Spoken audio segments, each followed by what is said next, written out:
Seorang pria bernama Wu Jin menderita kondisi langka. Pada ulang tahunnya yang ke-15, ia pertama kali mengetahui tentang kondisinya yang membuatnya bangun dengan wajah dan tubuh yang berbeda setiap pagi. Ia terkejut dan bingung dengan kondisinya. Pada awalnya, Wu Jin memberitahu ibunya Munsuk tentang penyakitnya. Ia mengalami kesulitan menyesuaikan diri, tetapi akhirnya menerima kenyataan itu apa adanya. Wu Jin juga jujur pada sahabat masa kecilnya, Seng Baek, yang dengan tulus menerimanya. Dengan dukungan Munsuk dan Seng Baek, Wu Jin mulai menerima kebenarannya dan belajar untuk hidup dengan kondisi anehnya. Setiap pagi, Wu Jin bangun dalam tubuh yang berbeda, usia, jenis kelamin, bahkan kewarganegaraan yang selalu berubah. Kadang ia menjadi pria, kadang wanita, kadang tua, kadang muda, atau bahkan orang asing. Karena kondisinya, ia dapat berbicara dalam bahasa yang berbeda, tergantung pada tubuh yang ia miliki hari itu. Meskipun penampilannya berubah, di dalam dirinya ia tetaplah Wu Jin yang sama. Ia kini sudah terbiasa melihat wajah yang berbeda di cermin setiap pagi. Untuk mendokumentasikan kehidupannya, Wu Jin merekam dirinya setiap hari di komputer. Namun setiap hari tetap menjadi tantangan. Ia harus menyesuaikan diri dengan tubuh, penglihatan, suara, dan hal lainnya. Wu Jin memiliki koleksi pakaian dan sepatu untuk berbagai jenis tubuh.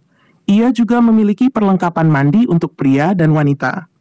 Selain itu, ia menggunakan Phoropter untuk menguji penglihatannya setiap hari dan alat pengukur kaki untuk memilih sepatu yang tepat. Wu Jin dan Seng Baek memiliki perusahaan furnitur bernama LX, yang membuat furnitur unik kelas atas sesuai kebutuhan klien. Wu Jin bekerja sebagai desainer furnitur, sementara Seng Baek menangani manufaktur dan penjualan. Hal ini memungkinkan Wu Jin bekerja dari rumah, menjaga rahasia kondisinya. Suatu hari, Wu Jin bertemu dengan seorang gadis cantik bernama Yisu yang bekerja di toko furnitur. Ia jatuh cinta pada Yisu karena kecantikan dan sifat baiknya. Wu Jin mulai mengunjungi toko itu setiap hari untuk melihat Yisu, tanpa gadis itu menyadari bahwa Wu Jin berbicara dengannya dalam wujud yang berbeda setiap kali.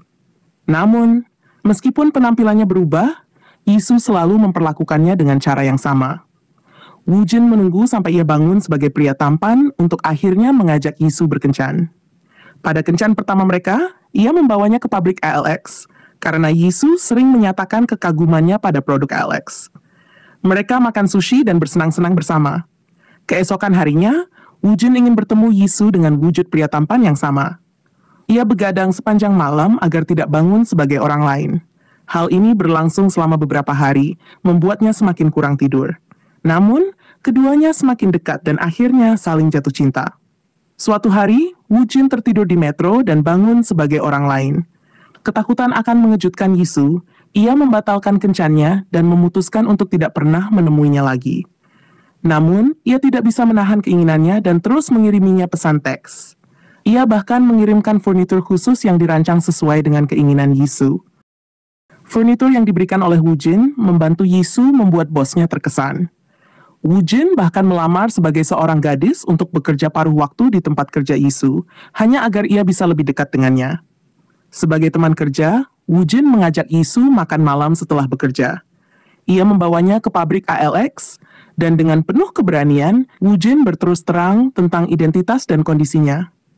Ia menunjukkan video yang ia rekam di laptopnya, berisi cerita tentang kehidupannya, dan percakapan mereka selama makan malam tentang furnitur antik, gitar, dan musik.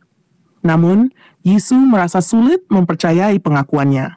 Ia menganggap hal itu sebagai lelukon yang tidak pantas, meninggalkan Wu Jin dalam kemarahan, dan mengatakan agar Wu Jin tidak pernah menghubunginya lagi. Wu Jin tenggelam dalam keputusasaan dan menangis. Namun, Yisu mulai bertanya-tanya apakah pengakuan Wu Jin sebenarnya benar. Meja yang diberikan Wu Jin kepadanya membuatnya terus mengingatnya setiap hari. Suatu hari, Yisu memutuskan untuk menemui Wu Jin di rumahnya. Wu Jin membuka pintu dalam wujud seorang gadis, dan mereka makan malam bersama.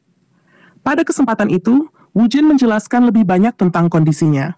Yisu memutuskan untuk bermalam agar ia bisa melihat Wu Jin bangun sebagai orang yang berbeda keesokan paginya.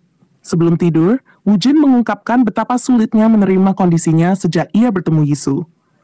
Keesokan paginya, Yisu terbangun menemukan gadis yang sama di sampingnya. Namun, setelah Wu Jin tidur lagi, ia bangun sebagai seorang anak laki-laki. Akhirnya, Yisu percaya dan menerima Wu Jin apa adanya. Mereka kembali bertemu setiap hari, dan Wu Jin merasa bahagia. Dalam wujud yang berbeda-beda, kadang pria parubaya, kadang anak kecil, Wu Jin merasa aman di dekat Yisu. Ketika mereka berada di tengah keramaian, Wu Jin memegang tangan Yisu untuk memberitahu bahwa itu adalah dirinya. Namun pekerjaan Wu Jin mulai terabaikan. Seng Baek, rekan kerja sekaligus sahabatnya, mengeluh tentang kurangnya perhatian Wu Jin pada desain furnitur. Wu Jin berjanji untuk memperbaikinya. Yisu pun memberi ide baru. Memulai lini furnitur ALX dengan harga yang lebih terjangkau agar lebih banyak orang bisa menikmati produk mereka. Wu Jin menyukai ide ini yang mengejutkan Seng Baek karena biasanya Wu Jin menolak ide baru. Suatu hari, studio tempat Yisu bekerja mengadakan pesta. Bosnya senang karena akhirnya bisa bertemu dengan pacar Yisu. Namun pada hari pesta, Wu Jin bangun sebagai wanita tua. Ia memutuskan untuk kembali tidur dan beruntung bangun sebagai pria tampan. Ia tiba di pesta dan memegang tangan Yisu untuk menunjukkan bahwa itu dirinya. Keesokan harinya, Wu Jin membawa Yisu bertemu ibunya, Moon Suk. Ibunya senang bahwa putranya telah menemukan seseorang yang bisa menerima dirinya apa adanya. Namun, hubungan mereka tidak selalu mulus. Suatu saat, Wu Jin memegang tangan Yisu di tengah keramaian dengan wujud baru yang tidak dikenal, membuat Yisu ketakutan. Wu Jin meminta maaf dan berjanji untuk lebih berhati-hati. Melihat keduanya saling mencintai, Seng Baek bertanya mengapa Wu Jin belum melamar Yisu. Wu Jin sebenarnya ingin melamar, tetapi selalu ragu-ragu. Dengan dorongan Seng Baek, ia mulai merancang cincin khusus untuk Yisu.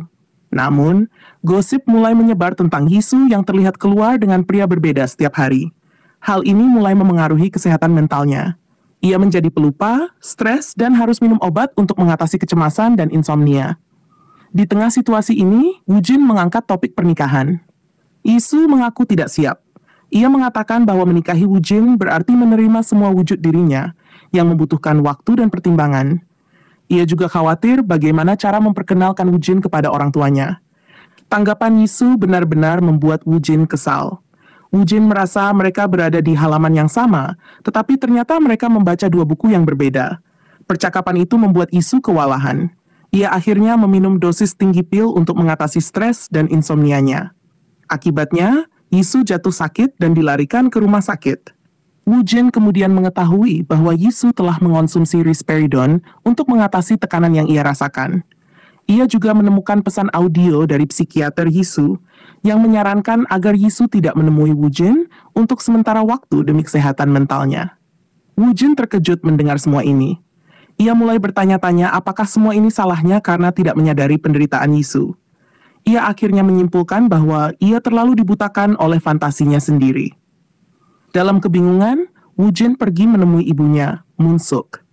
Sang ibu mengungkapkan bahwa ia sudah menduga hal ini akan terjadi. Moon Suk mengatakan kepada Wu Jin bahwa Yisu akan baik-baik saja jika mereka tidak bersama.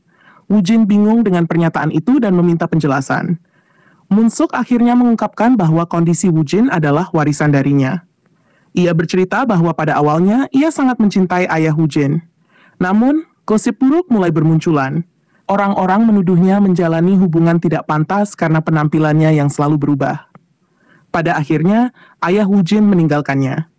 Ia hanya meninggalkan surat yang berisi permintaan maaf karena telah membuat hidup Moon Suk seperti neraka. Pengakuan ini membuat Wu Jin menangis dan mulai bertanya-tanya apakah ia juga harus meninggalkan Yisu demi kebaikannya. Setelah Yisu keluar dari rumah sakit, Wu Jin menemui Yisu untuk terakhir kalinya. Ia memutuskan hubungan mereka. Wu Jin mengatakan bahwa ini adalah keputusan yang tepat dan memintanya untuk berhenti mengonsumsi obat-obatan itu. Setelah itu, Wu Jin menghilang dari kehidupan Yisu. Perpisahan itu menghancurkan Yisu. Setiap hari ia memikirkan Wu Jin. 10 bulan berlalu, kini Yisu sudah bisa tidur tanpa bantuan pil, tetapi ia masih merindukan Wu Jin. Suatu hari, bos Yisu menunjukkan desain furnitur dari sebuah situs web dan memintanya mencari kontak desainer tersebut. Yisu langsung mengenali gaya khas Wu Jin dalam desain itu dan mencurigai bahwa Wu Jin adalah desainer di baliknya. Yisu pergi menemui Seng Baek di kantornya untuk mencari tahu, tetapi Seng Baek bersikap dingin dan menolak berbicara tentang Wu Jin. Namun, Yisu melihat kotak kargo yang dikirim dari Republik Ceko semakin memperkuat kecurigaannya bahwa Wu Jin ada di sana. Akhirnya, Yisu memutuskan terbang ke Republik Ceko. Ia tiba di sebuah alamat yang tertera di situs web tersebut. Seorang pria Korea yang tidak dikenal membuka pintu dan menyangkal mengenal seseorang bernama Kim Woo-jin. Namun, Yisu meminta untuk melihat koleksi furniturnya. Di dalam rumah, ia melihat sepatu dengan berbagai ukuran dan jenis kelamin.